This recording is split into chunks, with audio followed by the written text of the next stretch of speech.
good morning. Today we are going to learn about the different type of forest on the basis of variation in rainfall.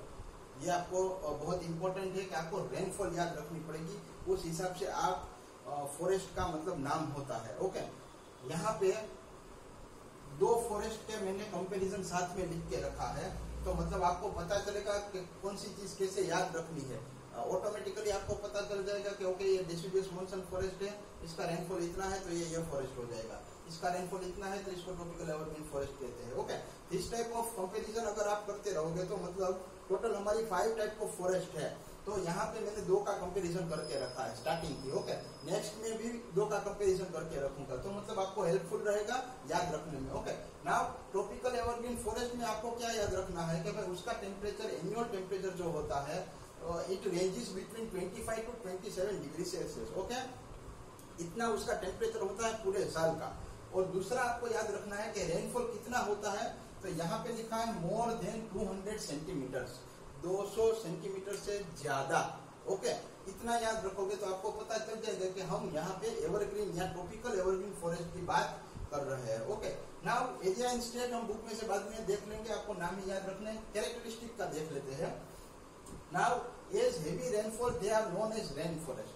Tropical evergreen forest का दूसरा नाम है rain forest. Okay, question अगर बदल दिया जाए, सोचो twist कर दिया है कि बोले कि चलो write about the rain forest, okay, और write about the tropical evergreen forest, दोनों सेम ही है. तो आपको मतलब नाम को देख के मतलब डर नहीं जाना है, ये दोनों नाम याद रख लेना है. इट विल बी हेल्पफुल, तो मतलब आपको मतलब कंफ्यूजन क्रिएट नहीं होगा. Okay, next is thick ground covered with forest, climber, epiphytes, bamboo and ferns. अभी ग्राउंड होता है. अभी आप देखो क्लाइंबर्स की जब बात करते हैं तो ग्रेप्स है ना, वो क्लाइंबर प्लांट है. ओके, मतलब क्लाइंबर्स क्या होते हैं, तो कि उनका जो स्टेम होता है वो वीक होता है, वो अपने आप क्लाइंब नहीं, मतलब अपने आप खड़े नहीं रह सकते, तो उनको किसी का सपोर्ट चाहिए. तो ऐसे सपोर्ट मिलेगा तो बाद में वो ऐसे ऐसे करके ट्विस्ट करते करते ऊपर चले जाएंगे, वो आपके क्लाइंबर्स हुए. ओके, एपीफाइट है वो सपोर्टिव प्लांट है. बम्बू और फर्न्स वो शायद आपको पता ही होगा. ठीक है, ये do not shed their leaves are called as tropical evergreen forest. वो अपने सीड्स वो अपने लीव से उसको शेड नहीं करते हैं.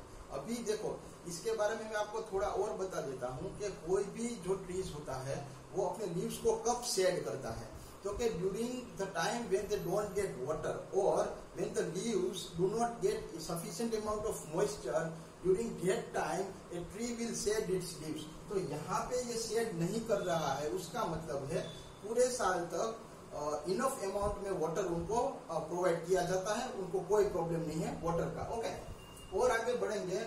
Not exploited due to dense undergrowth and lack of transport. मतलब घना जंगल है, वहां पे रोड फैसिलिटीज कुछ नहीं है. ओके, ज्यादा लोग नहीं रहते हैं, इसीलिए ये फॉरेस्ट को मतलब ज्यादा वो कटाई का जो मतलब बोलते हैं ना कि लुम्बरिंग, जो फैक्ट्रीज बड़ी बड़ी बनती है वो वैसा कोई प्रॉब्लम है नहीं. ओके, बिकॉज यहाँ पे ट्रांसपोर्ट का प्रॉब्लम है, तो मतलब बड़े बड़े ट्रीज हो गए तो उसको एक जगह से दूसरी जगह पे लेके जाना, रोड नहीं है तो फैसिलिटीज नहीं है, तो मतलब ये फॉरेस्ट हमारे बचे हुए हैं. ओके, ये आप इस तरह से ले सकते हो. Now next we will talk deciduous monsoon forest. Okay, दूसरा नाम ट्रॉपिकल डेसिडियस फॉरेस्ट. 2 नाम हो गए. यहाँ पे भी tropical evergreen forest and rain forest 2 नाम थे. ओके, उसका टेम्परेचर अगर हम देखेंगे तो 24 degree Celsius to 27 degree Celsius उसका टेम्परेचर है. ओके, अगर बारिश की बात करेंगे तो 150 to 200 सेंटीमीटर रेनफॉल, ये आपको याद रखना है. ठीक है, इतना रेनफॉल होता है. अगर एक कंपेरिजन आप एवरग्रीन फॉरेस्ट से करोगे तो यहाँ पे मोर देन 200 सेंटीमीटर था, यहाँ पे 150 to 200 के बीच में है. ओके, तो दोनों का डिफरेंस आपको पता चल जाएगा. Now when talk about the characteristic, shed their leaves for 6 to 8 weeks during the spring time. Okay, now here shed नहीं करते थे, यहाँ पे शेड कर रहे हैं. ओके, 6 से 8 वीक तक वो अपने जो लीव्स होते हैं उसको शेड कर देंगे. मार्च और अप्रैल जब मॉइस्चर बहुत कम होता है लीव्स के लिए, ओके, ड्यूरिंग दैट टाइम वो उनका मतलब जो देखो हमारे 3 टाइप के सॉइल होते हैं, टॉप सॉइल, सब soil, okay, and bed rock. तो यहाँ पे जब पानी खत्म हो जाता है when water is not available for leaves, okay, वो मॉइस्चर को रिटेन नहीं कर पाते हैं, during that time they will shade their leaves, मतलब पानी नहीं मिल रहा है, मॉइस्चर नहीं है, तो वो अपने पत्ते हैं उसको झाड़ देंगे, शेड कर देंगे, ओके। अप्रैल में they look bare, okay, bare मतलब क्या होता है कि बिना पत्तों के, ऐसे ही मतलब आपका ट्री है वो खड़ा होगा, ओके। देखो ट्री इज नॉट डेड, मर नहीं गया है, सिर्फ अपने लीव्स को उसने शेड किया है। वो क्यों किया है? क्योंकि पानी कम है इसलिए, okay. Economic as they produce valuable timber several other forest product. Economic का मतलब होता है बिजनेस पॉइंट ऑफ व्यू, ये बहुत हमको हेल्पफुल होता है, बहुत सारी चीजें आप उसमें से फॉरेस्ट प्रोडक्ट में से बना सकते हो, okay. Occupy much larger area than evergreen forest. ये आपको याद रखना है कि इसके कंपैरिजन में यहाँ पे एरिया लार्जर है, मतलब फॉरेस्ट का एरिया ज्यादा है। आया समझ में? Trees found in pure stand, pure stand का मतलब होता है ऐसे सीधे, छोटी छोटी मतलब ब्रांचेस होती है, लेकिन उसको तो उसका मशीन आता है लुम्बरिंग का, कि वो ऐसे करके सीधा मतलब वो मशीन ऐसे लग जाएगा ना, तो पूरी छोटी छोटी डालियां वो निकल जाएगी। ये पूरा जो मतलब आपको स्ट्रेट एक वुड मिल जाएगा, तो मतलब आप उसको कट करके कोई भी चीज में आप उसका यूज कर सकते हो। ये है इसका इम्पोर्टेंट, ओके। तो अभी दोनों का हमने जब कंपैरिजन किया तो यहाँ पे ये पता चला कि रेनफॉल का डिफरेंस है, यहाँ पे 200 सेंटीमीटर, यहाँ पे 150 to 200 सेंटीमीटर, ये difference first one, okay. Second thing, दोनों के नाम अलग नाम से पहचाने जाते हैं। यहाँ पे rain forest, tropical evergreen forest भी बोलते हो, यहाँ पे डेसिडुअस मॉनसून फॉरेस्ट और ट्रॉपिकल डेसिडुअस फॉरेस्ट आप बोलते हो, ठीक है। सेकेंड थिंग इज, यहाँ पे एक्सप्लोटेशन नहीं हुआ है, तो यहाँ पे ये इकोनॉमिक पॉइंट ऑफ व्यू अच्छा है, तो मतलब यहाँ पे इसका यूज किया जाता है, मे बी पॉसिबल कटाई की जाती है, आप इस तरह से ले सकते हो। नेक्स्ट अगर हम बात करेंगे, बहुत इंपॉर्टेंट पॉइंट है कि यहाँ पे शेड नहीं करते हैं अपने leaves, evergreen forest will not shed its leaves, उनके ट्रीज होते हैं वो शेड नहीं करेंगे। यहाँ पे 6 to 8 वीक्स तक वो अपने लीव्स को शेड करते हैं, ओके।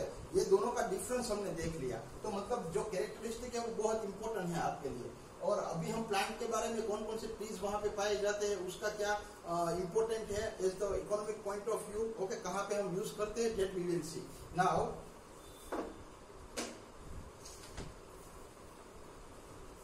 एरिया एंड स्टेट की बात करते हैं, तो ये आपको western Ghat, Karnataka, Kerala, Himalaya, north east India, Lushai, Khasi, Jaintia, Garo, known as Assam hill, Andaman Nicobar island, ये सब जगह पे ट्रॉपिकल एवरग्रीन फॉरेस्ट पाए जाते हैं, ओके। अभी उसके स्पीसीज के बारे में बात कर लेते हैं। दोनों सब में से आप दो पॉइंट याद रख लेना कि चलो फर्स्ट वाला स्पीसीज आपका रोजवुड ट्री है, ओके। तो रोजवुड ट्री है वो किस तरह से काम आता है, तो आप याद रख सकते हो इस तरह से कि they are hard, fine grain and durable, okay. Fine grain मतलब आप उसको अलग अलग शेप में, वो मतलब आपको पता है ना, वो वुड को मतलब कट करने वाला एक इंस्ट्रूमेंट आता है, ऐसे ऐसे करके हम करके उसको अलग अलग शेप देते हैं, ओके। और ड्यूरेबल की बात करते हैं, मतलब it will go for a long time, ज्यादा मतलब 1-2 साल में बिगड़ नहीं जाएगा, तो मतलब कोई भी आप चीज बनाओगे तो इट विल गो मतलब अच्छी वाली ज्यादा तक देर तक चलेगी, okay. Next is they are use for making expensive furniture. Expensive furniture होता है, उसको बनाने में बेड होगा, डाइनिंग टेबल होगा, ओके। बहुत सारे एनिमल्स के वो शेप बनाते हैं, वो वाला आप इस तरह से ले सकते हो, okay. They are found in the Kerala, Tamil Nadu and Karnataka and western side of western Ghats. ये आपको याद रखना है कि यहाँ पे ये पाए जाते हैं। नेक्स्ट इज शीशम की देख लेते हैं, तो it is a hard would, it is use for making expensive furniture. Rosewood है वो भी एक्सपेंसिव फर्नीचर, शीशम है वो भी एक्सपेंसिव फर्नीचर, रोजवुड भी हार्ड था, ये भी हार्ड है, तो आप कंपैरिजन समझ सकते हो मैं किस तरह से आपको मतलब हेल्पफुल हो जाएगा याद रखने के लिए, ओके। नाउ गुर्जन की बात कर लेते हैं, तो it is use for house building, railway sleeper, furniture, okay. It is found in West Bengal, Andaman and Nicobar and Himalaya region. तो other species are toon, bamboo, jamun and canes et cetera. तो ये था मतलब रोजवुड का, शीशम का, गुर्जन का, ये हमने इंपॉर्टेंस देखा वो कहाँ पे यूज होते हैं। तो सब जगह पे, 2 जगह पे एक्सपेंसिव फर्नीचर का आया और एक जगह पे बिल्डिंग्स बनाना, स्लीपर कोच बनाना, ये वाला। तो मतलब आप उतना ही अंडरलाइन करके रखना है, तो मतलब फटाफट याद आपको रह जाएगा, ओके। आपका टेबल फॉर्म भी पीछे दिया गया है, सब लेसन चैप्टर हमारे है उसमें टेबल फॉर्म दिया है, तो पूरा चैप्टर करने जाओगे एक बार रीड कर लेना है, उसके बाद डायरेक्ट टेबल फॉर्म में चले जाओगे तो आपको फटाफट मतलब चीजें याद रह जाएगी। Okay, now we will talk about deciduous monsoon forest. तो उसकी अगर हम बात करते हैं तो स्पीसीज के बारे में अगर हम देखेंगे तो sal, teak, mahua, khair, palas, mango, neem, jackfruit, semul, myrobalan. Okay, अभी टीक के बारे में देख लेते हैं। तो teak is a universally used for making furniture. देखो, मेकिंग फर्नीचर शायद आप अभी समझ गए होंगे कि कॉमन पॉइंट आ रहा है। ओके, अच्छे वाले जो ट्रीज होते हैं उसका फर्नीचर में बहुत सारा यूज होता है। Construction of houses, ship building, वहां पे रेलवे कोचेस था। ओके, तो इस तरह से आप याद रख सकते हो। ठीक है, season teak wood can resist white ant. White ant होता है वो मतलब वुड को खा जाता है। तो ये जो आपका ट्रीज है वो रेजिस्ट कर सकता है, मतलब व्हाइट एंड का उसके ऊपर कोई अटैक होगा तो कुछ फर्क पड़ेगा नहीं। Okay, teak wood does not erode or rust iron nails. मतलब अगर आप उसमें कोई नेल्स को अगर डालते हो तो उसमें मतलब रस्टिंग नहीं होगा। रस्टिंग नहीं होगा तो मतलब उसका जो कलर होगा या शेप होगा उसमें कोई चेंजेस नहीं होगा। ठीक है, teak wood is found in the forest of Maharashtra, Madhya Pradesh, Assam, Odisha, Bihar and Tamil Nadu. ये आपका हो गया। साल के बारे में देख लेते हैं। Okay, sal wood is very hard and resistible to white ants. अभी व्हाइट एंड्स का आपको समझ में आ गया है। It occurs in large pure stands. ये प्योर स्टैंड का मैंने एग्जांपल आपको दिया है। तो मतलब डायरेक्टली आपको मशीन लगा दोगे तो छोटी छोटी ब्रांचेस निकल जाएगी और मतलब पूरा एक आपको लकड़ी मिल जाएगी स्ट्रेट। ओके, और स्ट्रेट लकड़ियां फर्नीचर बनाने में और बहुत सारी जगह पे आप समझ सकते हो कि बहुत इंपॉर्टेंट रोल प्ले करते हैं। ठीक है, it is use for making railway sleeper and house building. वहां पे भी था, यहाँ पे भी एक गुर्जर में आपने देखा था। तो it is found in the forest of north central and north east India. It occurs in the state of Bihar, UP, Odisha, Madhya Pradesh, Tripura, Assam. सब में से दो तीन नाम स्टेट के याद रख लेने हैं, ऑटोमेटिकली आपको समझ में आ जाएगा। सैंडलवुड की बात कर लेते हैं। Sandalwood is very useful economically. Economically मतलब business point of view. It provide sandalwood for handicrafts and carving. हाथ से बनाने में, कार्विंग करने में, अलग अलग शेप देने में। Okay, sandalwood oil is used in perfumery and cosmetic. Cosmetic मतलब वो जो मतलब हम फेयर एंड लवली वो सब जो लगाते हैं उसकी बात। ओके, और परफ्यूम की बात करते हैं तो सैंडलवुड होता है, उसका मतलब जो फ्रेग्रेंस होता है वो बहुत अच्छा होता है। तो उसको उसमें से मतलब प्रोसेस करके लिक्विड जैसा निकाल के फिर जैसे फ्लावर्स का करते हैं, गुलाब जल होता है, गुलाब वाटर। ओके, सेम भी यहाँ पे किया जाता है और उसका यूज होता है। ठीक है, एंड सैंडलवुड जो मतलब अमीर लोग होते हैं तो जब उसका मतलब डेथ रिचुअल्स होते हैं, ड्यूरिंग डेथ टाइम उसको जलाने में भी सैंडलवुड का यूज होता है। बट वो बहुत एक्सपेंसिव है। मतलब जो रिच पर्सन होते हैं they can afford for that. Okay, Samuel की बात कर लेते हैं। This is very soft and white. It is use for making. अभी देखो सॉफ्ट एंड वाइट जब वर्ड आए तो आप समझ लेना paper box, match box, toys, ये सब के लिए वो यूज हो गया। ओके, जिसको मतलब ज्यादा देर तक चलना नहीं है, जिसका यूज मतलब टॉयज बनाने में है, मतलब वो ज्यादा मतलब हार्ड चीज की जरूरत नहीं है, तो सॉफ्ट चीजें इस तरह से मतलब यूज की जाती है। Okay, myrobalan its fruit is use for tanning leather and for dyeing purposes. Tanning leather मतलब क्या होता है, जो लेदर होता है उसको ऐसे ऐसे करके उसको टेनिंग किया जाता है, तो उसमें उसको वुड का यूज होता है। ओके, कहाँ पे पाया जाता है? Madhya Pradesh, Odisha, Maharashtra, Andhra Pradesh, Telangana, Tamil Nadu and Karnataka.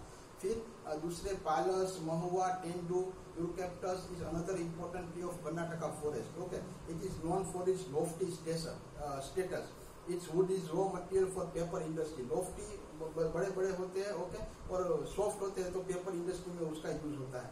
यूकैप्टस oil is use for medicinal purpose. उसका ऑयल है वो मेडिसिन में भी यूज किया जाता है। ओके, बादाम, आंवला, रोलेज, chicory etcetera, this forest are easily accessible. Large area have been cleared for cultivation. बहुत सारे एरिया को मतलब कल्टीवेशन के लिए फिर क्लियर किया जाता है। और यूकैप्टस का अगर आप देखोगे तो मेडिसिनल पॉइंट ऑफ व्यू अगर आप देखोगे तो वो बहुत उसका इम्पोर्टेंट है। ओके, तो यहाँ पे हमने दो चीजों को देखा था, tropical evergreen forest, deciduous monsoon forest, उसका टेम्परेचर, रेनफॉल देखा, कैरेक्टरिस्टिक का कंपैरिजन हमने दोनों का कर लिया। फिर ट्रीज के बारे में देखा। एक चीज कॉमन आता है, जो सॉफ्ट होते हैं वो paper industry, match box, toys के लिए यूज होते हैं। जो हार्ड होते हैं वो sleeper coaches, railway coaches, okay, ship building, houses का बिल्डिंग बनाने में, ओके, वो सब जगह पे यूज होते हैं। और जो एक्सपेंसिव होते हैं वो एक्सपेंसिव फर्नीचर बनाने में भी उसका यूज होता है। ओके, तो ये था, मतलब मैंने जो बताया आपको 4-5 पॉइंट, तो आप देखोगे तो शायद 2-2, 3-3 पॉइंट सब में आते हैं सेम। ओके, तो मतलब आपको किस तरह से याद रखना है आपको पता चल गया है। Okay, today it is enough. Now in next chapter we will discuss about the another two forests. Thank you very much.